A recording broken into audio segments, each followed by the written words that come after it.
بسم اللہ الرحمن الرحیم۔ السلام علیکم۔ ابن العربی فاؤنڈیشن میں خوش آمدید۔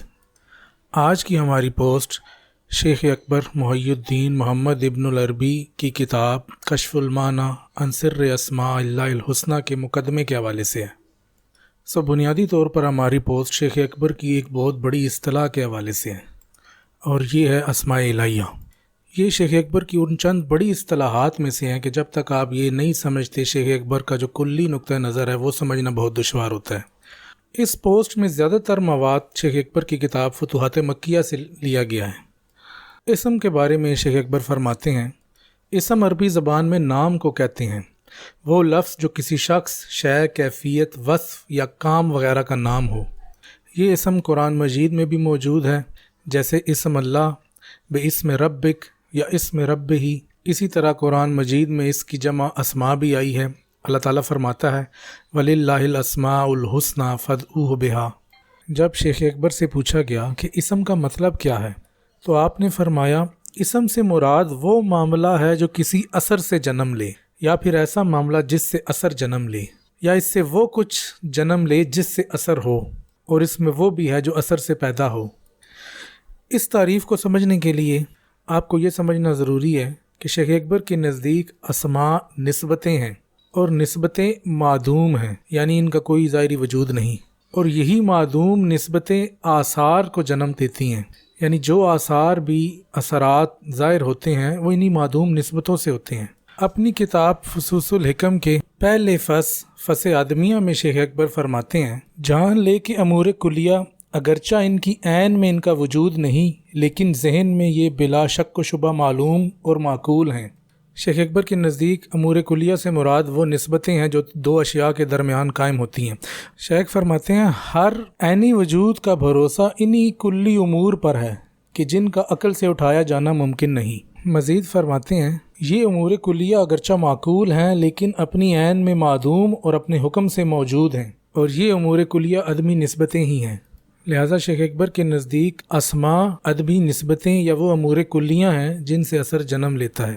ان امور کلیہ کو ہم اس طرح سے سمجھ سکتے ہیں، یعنی وہ چیزیں جن کا کوئی ظاہری وجود نہیں بلکہ صرف عقلی وجود ہے، جیسے قدرت کہ اس کا کوئی وجود نہیں کیونکہ اس کا وجود قادر میں ہے، علم کا کوئی وجود نہیں، اس کا وجود عالم میں ہے، سماعت کا کوئی ظاہری وجود نہیں لیکن آپ ایک عینی وجود یعنی کان سے اس کا ادراک کرتے ہیں۔ اسی طرح بصارت، نطق، حیات، علم، ارادہ وغیرہ۔ تو یہ تمام وہ نسبتیں ہیں جن کا ظاہری وجود تو نہیں ہوتا لیکن یہ کسی وجود میں ہوتی ہیں یا کہ یہ کسی وجود پر اثر انداز ہوتی ہیں۔ ایک مثال میں شیخ فرماتے ہیں، علم کی نسبت عالم سے ہے اور زندگی کی نسبت زندہ سے ہے۔ زندگی ایک معقول حقیقت ہے، معقول اس لیے کہا کہ اس کا کوئی عینی وجود نہیں، عقلی وجود ہے، اسی وجہ سے یہ معقول ہے۔ اسی طرح علم بھی زندگی سے جدا ایک معقول حقیقت ہے۔ زندگی زندہ میں معقول حقیقت ہے اور علم عالم میں معقول حقیقت ہے، یعنی ایک معقول حقیقت کسی موجود حقیقت میں ہے۔ چنانچہ اسماء وہ نسبتیں ہیں جو کسی موجود ذات سے قائم ہوتی ہیں۔ شیخ اکبر فرماتے ہیں، یہ جان کہ اللہ تعالیٰ کے اسمائے حسنی معنی سے مجرد وہ الفاظ نہیں جو کسی خاص مسمہ کی شناخت کے لیے ہوں، یہ کسی کی صرف شناخت کے لیے نہیں جیسے کہ زید، عمر، جعفر اور خالد ہیں، کہ یہ اسماء تو صرف شناخت کے لیے ہیں، لیکن یہ پاک اور بلند اسماء الوہیت میں الوہیت کے تقاضوں سے اس کے معنی پر دلالت کرتے ہیں۔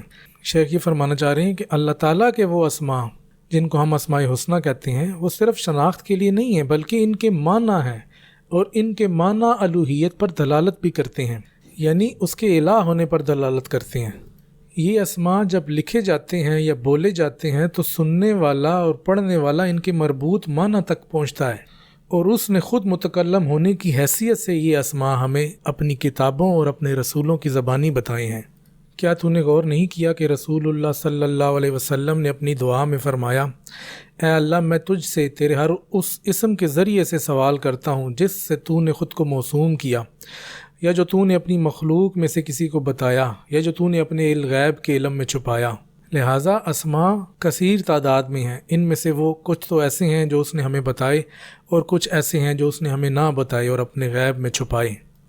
یہ تو ہو گئی شیخ اکبر کے نزدیک اسماء کی ایک بنیادی تعریف۔ جس میں شیخ اکبر یہ بتا رہے ہیں کہ اسماء نسبتیں ہیں جو حدوث اور قدم کے معنی قبول نہیں کرتے، کیونکہ یہ عینی وجود سے عاری ہیں۔ یہ وہ نسبتیں ہیں جو دو اشیاء کے مابین قائم ہوتی ہیں، جیسے علم عالم اور معلوم کے درمیان نسبت ہے، جیسے قدرت قادر اور مقدور کے درمیان نسبت ہے۔ اسی طرح تمام اسمائے الہیہ دو اشیاء خالق اور مخلوق کے درمیان نسبتیں ہیں۔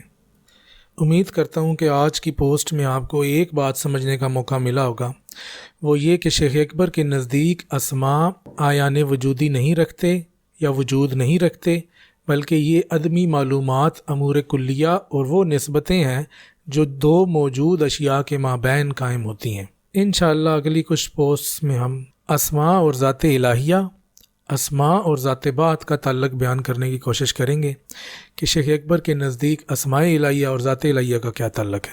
اللہ تعالیٰ سے دعا ہے کہ وہ ہمیں شیخ اکبر کے علوم کو درست طریقے سے پڑھنے والا، سننے والا، سمجھنے والا اور اس پر عمل کرنے والا بنائے۔ آمین یا رب العالمین۔